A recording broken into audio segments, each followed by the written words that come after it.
ಇವರು ಕರ್ನಾಟಕದಲ್ಲಿ 12ನೇ ಶತಮಾನದಲ್ಲಿದ್ದ ಒಬ್ಬ ಮಹಾನ್ ತತ್ವಜ್ಞಾನಿ. ಇಂದು ಲಂಡನ್ನ ಥೇಮ್ಸ್ ನದಿಯ ಪಕ್ಕದಲ್ಲಿ ಅವರ ಪ್ರತಿಮೆ ವಿರಾಜಮಾನವಾಗಿದೆ.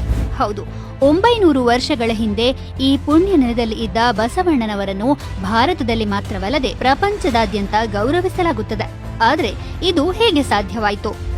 ಬಸವಣ್ಣನವರು 12ನೇ ಶತಮಾನದಲ್ಲಿ ಇಂದಿನ ಕರ್ನಾಟಕದ ಐತಿಹಾಸಿಕ ನಗರವಾದ ಬಸವ ಕಲ್ಯಾಣದಲ್ಲಿ ವಾಸಿಸುತ್ತಿದ್ದರು. ಒಬ್ಬ ದಾರ್ಶನಿಕ ಚಿಂತಕ, ಕವಿ ಮತ್ತು ಆಡಳಿತಗಾರರಾಗಿದ್ದ ಅವರು ಸಮಾಜಕ್ಕೆ ನೈತಿಕತೆ, ಆಧ್ಯಾತ್ಮಿಕ ಬುದ್ಧಿವಂತಿಕೆ ಮತ್ತು ಮುಕ್ತ ಸಂವಾದದ ಮೂಲಕ ಮಾರ್ಗದರ್ಶನ ನೀಡಬೇಕೆಂದು ನಂಬಿದ್ದರು. ಕಾಯಕವೇ ಕೈಲಾಸ ಎಂದಿದ್ದ ಬಸವಣ್ಣನವರು ಕೆಲಸವನ್ನು ಪವಿತ್ರ ಕರ್ತವ್ಯವೆಂದು ಪರಿಗಣಿಸುವಂತೆ ಜನರನ್ನು ಪ್ರೋತ್ಸಾಹಿಸಿದರು. ಆಧ್ಯಾತ್ಮಿಕ ಮತ್ತು ತಾತ್ವಿಕ ವಿಚಾರಗಳನ್ನು ಚರ್ಚಿಸಲು ಬಸವಣ್ಣನವರು ಜಗತ್ತಿನ ಮೊದಲ ಆಧ್ಯಾತ್ಮಿಕ ಸಂಸತ್ತೆನಿಸಿದ ಅನುಭವ ಮಂಟಪ ಎಂಬ ವಿಶಿಷ್ಟ ಸ್ಥಳವನ್ನು ಸ್ಥಾಪಿಸಿದರು ಎಂದು ಹೇಳಲಾಗುತ್ತದೆ.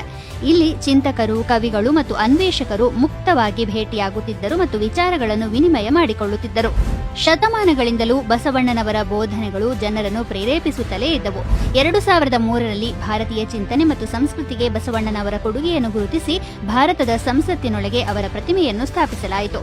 ನಂತರ 2015ರಲ್ಲಿ ಕರ್ನಾಟಕದಿಂದ ಬಹಳ ದೂರದಲ್ಲಿ ಮತ್ತೊಂದು ಗಮನಾರ್ಹ ಗೌರವ ಸಿಕ್ಕಿತು. ಬ್ರಿಟಿಷ್ ಸಂಸತ್ತಿನ ಸಮೀಪ ಲಂಡನ್ನಿನ ಥೇಮ್ಸ್ ನದಿಯ ದಡದಲ್ಲಿ ಬಸವಣ್ಣನವರ ಪ್ರತಿಮೆಯನ್ನು ಸ್ಥಾಪಿಸಲಾಯಿತು. ಬಸವಣ್ಣನವರ ವಿಚಾರಗಳು ಅವರು ಒಂದೊಮ್ಮೆ ವಾಸಿಸುತ್ತಿದ್ದ ಭೂಮಿಯನ್ನು ಮೀರಿ ಹೇಗೆ ಪ್ರಯಾಣಿಸಿವೆ ಎಂಬುದನ್ನು ಸಂಕೇತಿಸುವ ಆ ಪ್ರತಿಮೆಯನ್ನು ನರೇಂದ್ರ ಮೋದಿಯವರು ಅನಾವರಣಗೊಳಿಸಿದ್ದರು.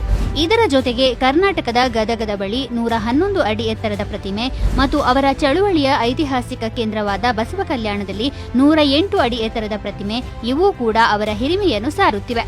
ಹೀಗೆ 9 ಶತಮಾನಗಳ ನಂತರವೂ ಬಸವ ಕಲ್ಯಾಣದಿಂದ ಲಂಡನ್ವರೆಗೆ ವ್ಯಾಪಿಸಿರುವ ಬಸವಣ್ಣನವರ ಈ ಗರಿಮೆಯು ಶಕ್ತಿಯುತ ವಿಚಾರಗಳು ಒಂದು ಸ್ಥಳ ಅಥವಾ ಒಂದು ಕಾಲಕ್ಕೆ ಸೀಮಿತವಾಗಿರುವುದಿಲ್ಲ ಎಂಬುದನ್ನು ಸಾಬೀತುಪಡಿಸುತ್ತದೆ.